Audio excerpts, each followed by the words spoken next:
I did a couple movies, TV shows. Yeah, I used to be cool. And now here I am.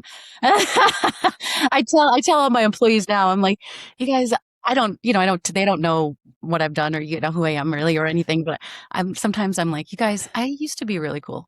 Okay.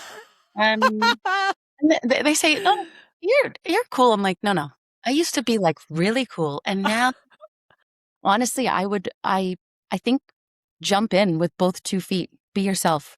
I promise you, there is a light at the end of the tunnel. And depending on how long that tunnel is, you're not going to get stuck in it. We are resourceful as performers. We know that we can get it done. And I know that you will find a way out of that tunnel and it will be bright. So keep going. Welcome to Recast and Rise, the podcast for performers and creatives ready to explore what's next. You'll hear inspiring stories of artists who reinvented themselves and found new careers after the stage. Let's recast and rise. Hello, Michelle. Hi. Hi. Thank you so much for being here. Absolutely. Of course. Yeah. So, Michelle, we are talking about career change. But before we talk about your career transition, you are now an operation manager. So before you share all about what you do right now and what your life looks like, can you tell us about your career as a performer and what you used to do? Yeah. Gotta go way back here. Gotta get the files. Let's see. So the last show that I did was with Cirque du Soleil with Criss Angel. I was a performer. I was also the dance captain. And then towards the end, actually, which I'll talk about, I became the production manager. Well, kind of like a manager as well. But so I had a desk on one side and my makeup station on another because I knew I wanted to transition. So I picked up both roles. So that was interesting. But then before that, I was in Vegas, the show at Planet Hollywood. I was the lead dancer there for a year and a half. Before that, I was in Peep Show, a Little Bo Peep's show. I was one of the 6 leads in that show. And yeah, so I was the aerialist in Lionel Richie. I danced for Bette Midler at Caesar's Palace for 2 years. I was one of her showgirls. I did a couple movies, TV shows. Yeah, I used to be cool. And now here I am.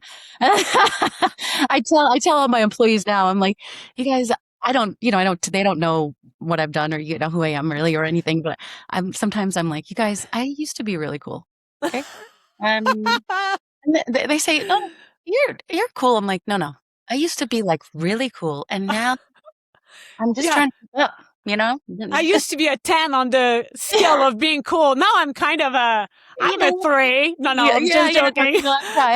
We're trying over here, but they laugh and then, I mean, it's because to your standard, right? I mean, you had an amazing career, really fun, very diverse, and I see how, your identity as a performer, it's so fun, and now what you're doing is amazing, just different. You're still very cool, Michelle. We'll take that back. Okay. You're a 10. Okay.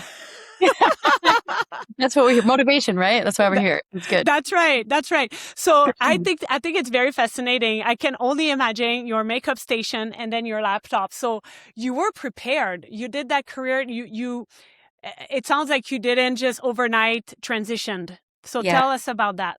Well, so after high school, I actually I started dancing right away. I danced at Busch Gardens in Virginia, and I knew that I wanted to go to college. I wanted to get a degree, but I was thinking, okay, let me go to Fordham and get a, double danced in business degree. And that was going to take me 5 years. And I thought, no, that's not going to happen. So I went to Suffolk University in Boston, Massachusetts, and I got a business management degree in 3 years. So I was taking like 21 credits a semester, and every summer I was still dancing, doing shows, and I was on AOL trying to dial in to take my online classes, and I had to keep a certain GPA. So I graduated with 3.9, a little higher than that GPA, just so that I could dance, I could perform and do what I wanted to. But then fast forward, right? I graduated 2004. So high school 2001, college 2004. fast forward that. How long is that? Oh my God, 20, oh God. We're not counting. So, We're not counting. so fast forward that. Now I'm trying to get into the business world, right? And I mean, everything has changed. You're talking about any type of platforms. I mean, just the Microsoft Excel, that stuff didn't even exist when I went to school. No, seriously, it was like you still had to put in codes to get to a certain place. So now you're talking about relearning everything. So, being a performer and being with Cirque du Soleil, they had so many different outlets, and I took advantage of it. So at Criss Angel show, we had one of the managers who was kind of in charge of the culture and planning any events that we had, managing any complimentary tickets, tried to keep everybody aligned with health insurance and making sure that every payroll was inputted, and then the GM would actually process it. But yeah, I wanted to do something that would guide me into not performing anymore, because around 34, 35, I ended up with the thyroid thing, and I was exhausted. I was tired. My body hurt. I was happy to be still performing and dancing, but I was hurting. And I just, Yeah. it's funny. People say when you know, and I never believed them, but I knew. It was just time. I would come off stage and be limping to my car driving home. And I'm thinking, how am I going to get up tomorrow and do this again? So, doing that also, I don't know if Cirque du Soleil has one night for one drop. Yeah. And it's people donate their time to work it. And so I donated my time. I was Jewel, the singer. I was her personal stage manager. So just doing that and being the production manager backstage for Criss's show for a year really kind of helped. So once I was finished, I ended up getting Ka. I was a stage manager at Ka. And then the pandemic hit. Yes. Oh, It was terrible. oh yes. Where'd you start? Okay, so where do you want to go with this? Yeah. I feel like So I was kind of building. I was okay, I was following around. The artistic director kind of found out who I was, what I had done, and she kind of wanted to take me under her wing and kind of have me be her assistant for all the little shows, like the choreographer showcase and all this stuff. And then pandemic, and shows were the first thing. Everything closed. So now I'm trying. Not only am I trying to kickstart a brand new career, but now there isn't even a career to kickstart. There's just, what am I going to do? Yeah.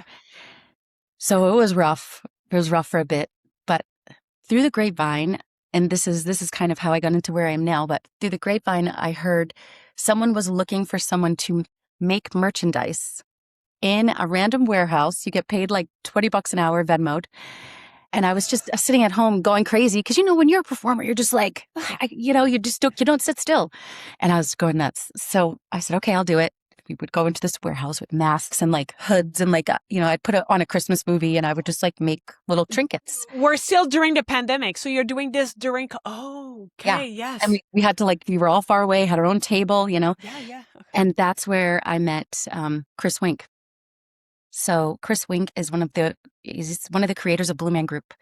And he was creating Wink World at Area 15. And I didn't even know what Area 15 was.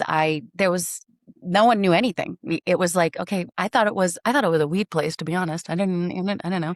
And so I'm why am I making these alien earrings for weed? This is so weird. I don't know what I'm doing, but whatever. You're going to Venmo me later. Great. So, yeah, I did that for, gosh, maybe just a couple months. And then Area 15 opened, and getting to know Chris, he's hired me on as a manager, just like a merchandise manager, and ended up hiring a GM. And then that GM did not work out. And so I was very, very hesitant, but I ended up moving into that role. And from then on, him and I just hit it off. He didn't even know that I was a performer or what I had done before, which I kind of liked. Aha. Yes. So you did it. It was not a biased. You were I proved myself. Yeah, exactly. Yeah. And that made me feel so much more, you know, accomplished and like kind of like you know, I made it this far. And over time, a few years, he kind of like figured out who I was, I guess. He probably Googled me at some point. I don't know. But Yeah. who knows? Who knows Yeah. what shows up? Don't Google me. No, I'm just kidding. Too late now. So where can we find you, Michelle? Yeah. No, but yeah, we just from then now I have his trust as a GM. Then I have his trust. I have his respect, and you know, I'm literally running his company. He lives in New York, and we're in Vegas. I'm running the whole thing, making decisions, and you know, he had his say. It's called Wink World, and his name is Chris Wink, so his name's on the marquee. You know, Yeah. but little leverage. He's got a little leverage. Yeah. So, bit. yeah, then he started realizing that I was in entertainment, and obviously he created Blue Man Group, but he performed in the show for 30 years. And so all of a sudden it was like, oh, so now we're getting even, you know, closer. And then it's like, oh, okay, let's expand this company. Let's do more photo shoots. Let's do some video shoots. Like, what are ideas? It grew into a really awesome relationship that him and I had business wise. And, I mean, I just got married a couple of months ago, and you know, when we got engaged, he let us stay at his place in New York while like my husband at the time was, you know, preparing to propose. He's a great guy. I've learned so much from him, just so much. And yeah, then from there I did a pop-up, went out to Saudi Arabia, and then I developed another entire Wink World from the ground up in Mall of America. Literally lived out there for 4 months in Minnesota. And then once it opened, I was the director of operations and development for all the locations, bouncing back and forth all over. And now here I am. Wow. What an incredible story. I mean, it's you really slowly built your way by networking. It sounds like that's what led you to where you're at now. I mean, not only that, of course, but it's to meet the right people and offering your services and who you are. Yeah. It was hard though. I mean, it definitely wasn't easy. You Tell know, me more. What would you say was the most challenging part? I think the most challenging part for me was, okay, so being, if people are watching and they're entertainers, and you kind of know if when you walk into the room, if you know, people are like, oh, that's the girl from La Rev, or oh, isn't she in that show? Or you kind of have people can reference you, or you know, you have that title, I guess. And being in this new industry, I was very green. I was brand new. Stayed very humble, very much. I was a sponge. I absorbed everything. I was not afraid to ask questions. And if I asked a question and I got the answer, I never had to ask. I made sure that I never was going to ask the same question twice. I wrote it down, put it in, you know, my notes.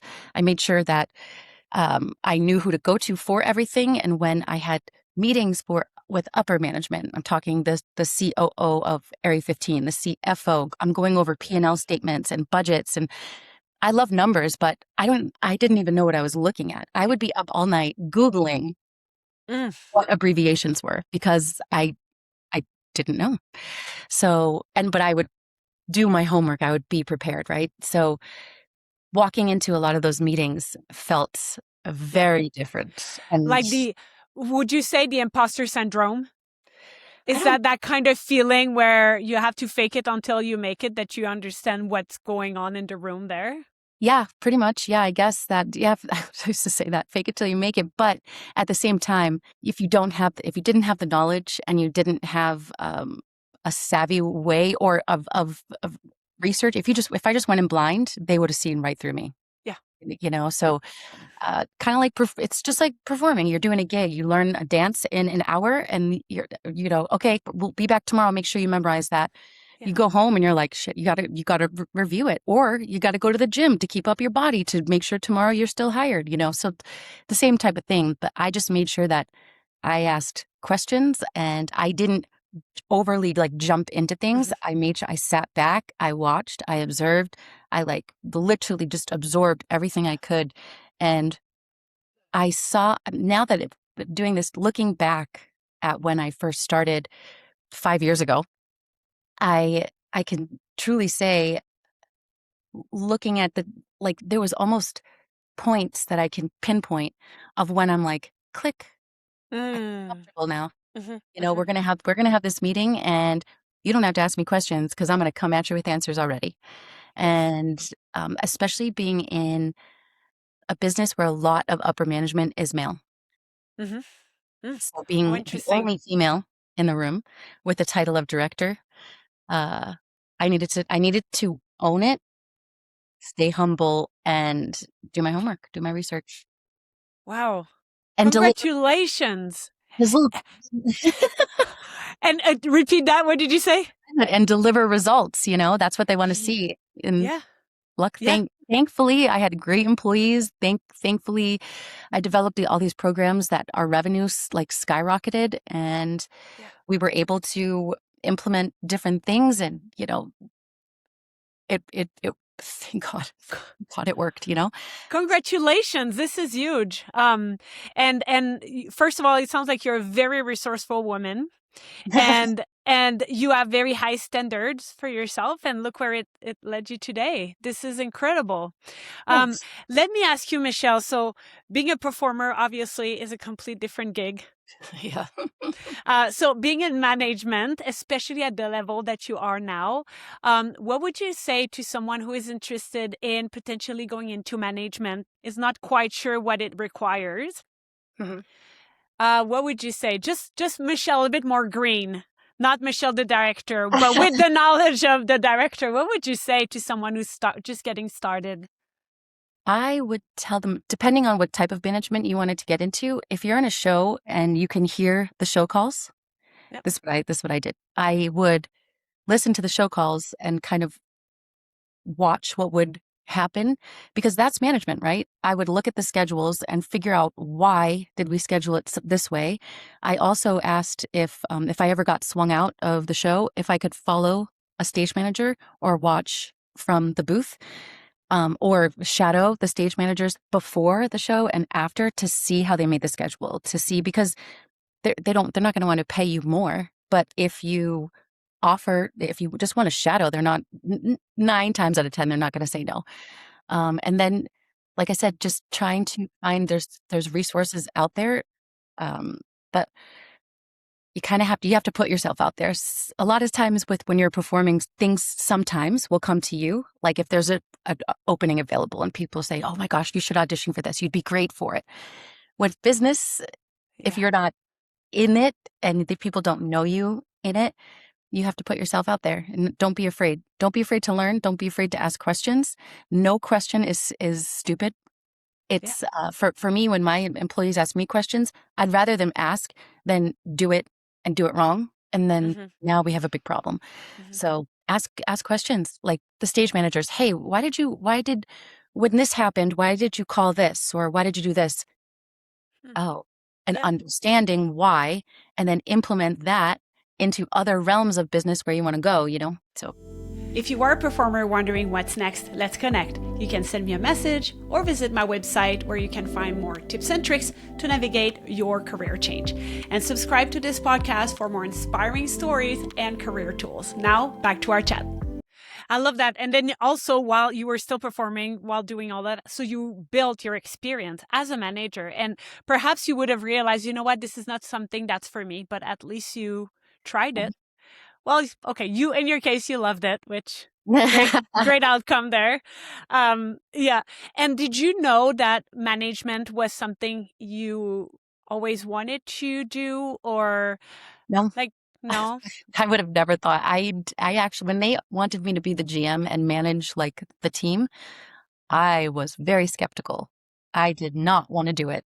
I did not want. I mean, there was like a team of 20 at the time, and there were anywhere from 18 to 27. And, it's just different times, especially being a performer. You're so used to, like, it's on 8. Make sure you do that next time. Well, you can't. cannot talk to people like that in Uh-huh. the real world. That Mm-mm, you will mm. get sent to HR right away. Okay, don't do that. So yeah, I wasn't ready, and so they said, "Listen, we just need someone. How about you just step in until because I've had access to all the platforms and payroll and all that stuff. So will you Yeah. please just step in?" So I actually just stepped in, thinking that I really wanted to go into the artistic direction. And that's also actually probably a really good way to step in a bigger role and almost get a promotion without planning it and without a little bit less pressure because you were actually probably making them like doing a favor Yeah, in a way. yeah, but it paid off because It paid.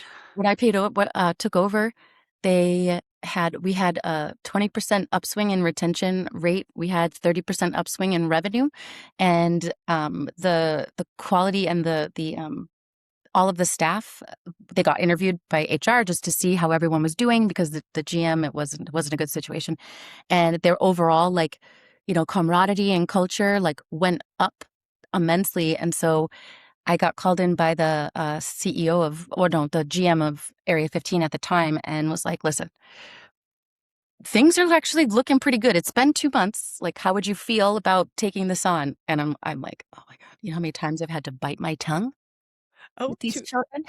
Yeah, So yeah. I asked to have a supervisor, like as an assistant, pretty much, and they said yes. So I said, "Okay, I'll do it." Okay. Oh, wow. Good for Yeah. you. So So you, that was like the liaison, right? I would yeah, like yeah. tell her something, and then she would kind of go. I mean, that's a great way. You actually leverage the skills that you're better at, which maybe for you, you didn't want to have those conversations. So you had someone else that is probably more comfortable or more skills to do it. And then you were able to focus on what a GM is actually like what they should be doing, which is really not managing everything, including employees. Correct. Yeah. Overseeing, yes. But Yeah. yeah, ultimately it's like, it's marketing, it's the P&L, it's the budget. It's like, it's all of that. So Yeah. yeah, which ironically, I love it. And I love Excel.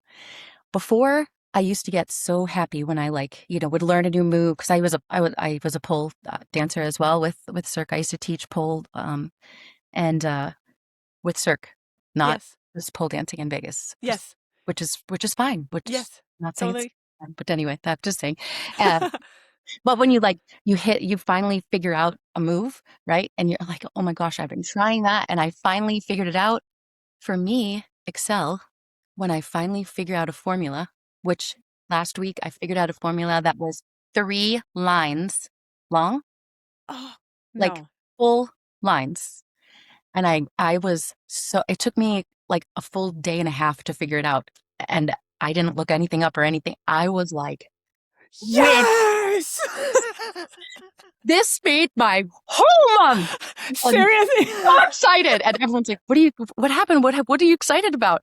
Your wedding, your husband? I'm like, an Excel Excel. formula. I mean, Michelle 5 years ago would have never said that, or not Never. even like thinking, isn't it so funny? I love this so much. Yeah. Oh, wow. Is it too much? What's that formula for? So Do you even, what Oh is yeah, it? no, I'll believe it. I know. I was so excited that I was carrying my laptop around, and I'm like, guys, remember I working on this thing? They said, yeah. I'm like, I figured it out. Look at this, and and they're like, how did you even? Uh, What is that? So I have 100 employees. It's very hard. There are 6 in our management team. There's managers, there's supervisors, there's an assistant manager, and then there are like leads that are seniors in charge of and then the staff. And we were looking for a way to get them a little bit more motivated, right? So at Wink World, I came up with this cool thing. It was called Wink Stars. And if you covered someone's shift, if you came in like really dressed up, decked out in your Winkster neon outfit, if you got a positive review, if you got mentioned, we had a bunch of different things, you got a yeah. star. And at the end of the month, whoever had the most stars gets a gift card. So that kind of helped like with motivation, right? But then I decided I wanted to implement a commission. So Mm. I looked up all of our revenue every month, all that stuff. But then you have to realize some of them are part-time, some of them are full-time. So now you need to separate. Is it how many tickets you sold? Is it what's the revenue that you sold? How much, what percentage do they make? Is it like a chunk? Is this person part-time, full-time? And, you know, yeah, every week you could look at their work schedule and then count, like see how many tickets they have. And then how much, what percentage is that? And then, okay, were they part-time, full-time? What percentage, what is it? And then do the equation. So we have 10, 15 employees at Winkworld that wasn't that hard. But with 100 employees, Yeah, no. we can't do that for 100 employees. No. So I took the time and I made an Excel spreadsheet. I figured out, instead of ticket sales, it was how much revenue they would sell. And if they hit a certain goal, has part-time or full-time, how many hours they worked, automatically pulls the revenue and does the math for you, spits it out at the end and sends it to HR. Boom. Let's go. Let's go. It was a lot. It was a lot. Like I had to have a separate thing, a separate sheet with a table, so that in the Excel formula it was look table quotes. Oh yeah, and you forget one quote or any of the little symbol, and then that's it. Oh yeah, and then did you do the color coding and all of that too? And then it just spits the graph. And I am so proud of you. And then in this time of age, like ChatGPT, a lot of that I'm not even, but a lot of, and you did it without. Yeah, well, there was one time I got stuck, right? And I put the formula in and I was like, this is what I want to do. And Copilot spit out and gave me, and it was not correct. And guess what it was? I had one space, just a space in between something that obviously this shouldn't be a space. And I had been looking and looking and looking, and I'm like, this is ridiculous. What is going on? I pressed backspace and it was like, it came up. I said, oh, it's the little wins. You got to take those wins. Oh, it is totally the little wins. You close that computer and you're like, I'm done for today. I win. Yeah. The other thing I will say too, is for entertainers too, like, we're used to marketing ourselves. Think about it, right? Yeah. Like for any type of entertainer, you're pretty much trying to market yourself to all these casting directors, right? So, I saw a lot of people go either into sales or into marketing, because you got to learn how to sell things, right? And so for me, I actually I negotiate. I love negotiating. Oh, interesting. You tell me a price and that's not what I'm going to pay. Okay. So if I need a new car, you're coming with me. 100% ask me. I got tons of money off and I got free oil changes for 3 years. And I got my way into so many things. But like, even if I just save 10 cents a product, I'm like, yeah. But it's just play up to what you're, what you're good at, I guess. Yes. And would you say when you left, so 5 years ago, when you transitioned and you knew, when you said, oh, I hate to say that, but when and your body was telling you, okay, it's time. Did you was it difficult, or that transition for you was because your body was hurting? Was it the decision? The decision was the decision was hard. No, the decision was not difficult. Gotcha. I was like, this is the decision I need to make for my body and my, my mind. And I need to do this. Okay. And And so, but figuring out and getting someone to hire me with not really a resume and trust that I'm going to do a good job, right, was difficult. But thankfully, Ka gave me a chance. But then, like I said, the pandemic hit. So now, after 2 years trying to interview or get an interview, and all I had was like Ka for 3 months, or I think it was 6 months. It was like, Shit. Yeah, like it's not me. I didn't quit. It's not any of that. The pandemic hit. The reason why I'm asking why, like, how did you feel when you left, is because as performers, as you know, there's this the identity as being a performer. Some artists, it's easier for them to transition, while others it's very difficult, like very, very difficult. So I kind of wanted to get the sense on how, for you, if being a dancer and being the lead and always kind of in a leadership position, like was it your identity was not attached to that so much? I think it was at the time and after, yeah. And I think the only time when I felt like no, I didn't even feel a gut punch. I felt good, really good about my decision. I don't miss it. I didn't miss it. I am fully on the side and encourage, like, pass the torch. Yes. You know, Yes. it's the last girl I hired at Cirque. She was a Olympic rhythmic gymnast, and I'm like, she's amazing. She was, but I not that I needed to compete with that, but before I'd be like, wow, I want to learn that. Let me learn. Now I'm like, no, I'm, Oh, I you just had a, go. I just Yeah. had a hip Yeah. replacement 6 months ago, literally. Oh, Yeah. And, okay. and so looking back at, like, how much my body hurts and how much, my back, I would sneeze and my back, I'd throw my back out. And it was just Yeah. over time, my feet were hurting, my knees were bad. I was getting cortisone injections, and I'm like, I can't. And Hmm. Hmm. I actually haven't missed it since I left. The only times where I even think about it is if I go somewhere and someone might recognize. I'm no No, I one's. know what you're saying. No, I know what you're saying. Of course. Wait, were Yeah. you the lead at Vegas the show? Yeah. I'm like, Yeah. Yeah. yeah, but I have a sense of pride, Of not a course. sense of I miss it. Mm. I'm like, wow, how cool. I was in that show 12 plus years ago, and, like, someone actually recognized me at Topgolf, randomly at Topgolf the other day. Like, thank you. That's so So sweet, good. It's so good. So Yeah, good. so it makes me feel like, okay, I been there, done that. I put my stamp on it. Yeah. I have my resume. I did, like, check marks that I wanted to do, and now I wanna use, like, the opposite side of my brain, and Hmm. Hmm. I'm supportive of everyone who's still out there. Like, I wanna go support them and cheer them on, but No. And I now you just want to write formulas. yeah, yeah. Woo. I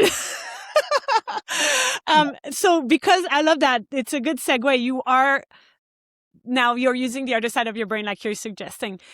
So, what would you recommend to artists, creative performers who are ready to transition or who already transition and quite not sure what to do next? Do you have some interview tips you would like to share? Because you've interviewed people, you're working with employees. Being a performer that are not comfortable or not used to interviewing, we audition but not so much selling yourself like in an interview, what Mhm. would you recommend so they can win? Yeah, yeah. Honestly, I think jump in with both 2 feet. Be yourself. Hmm. I'm not a singer or a comedian, but I'm Italian and I talk with my hands, and I try to crack jokes, and sometimes that helps break the ice, right? And take everything that you've learned from the stage, from anywhere from you know, uh we're driven. We pick Yeah. up choreography and cues super fast. So you don't have to align them, but those are things that you want to highlight, right? I'm a Yeah. very fast learner. I am driven. If you ask me to do something, it will be done, and it will be done at its best ability. I'm, in a sense, a perfectionist, right? And I want to look my best. I want to be my best. You want that applause at the end of the show. Well, I will give you an applause if you give me this job. Just kind of Yeah. give yourself the pat on the back, even though you might go in thinking, oh my gosh, I have never been a manager before, but you've been on a team because you've been in a cast. That's Yeah. a team. Somebody goes down in the middle of a show, someone falls, and now they're out of the show. You as a team need to look around and mentally figure out how you're going to cover for that person on the moment in the spot. You're great at adapting, there's Yeah. you pivot. There's, my thing is problems, solutions, not excuses. Mm-hmm. Love that. Wow. Is there anything else, any advice that Michelle would give to artists? I mean, it's easy. Think about it. It's so much easier. Like now I can tell you're happy.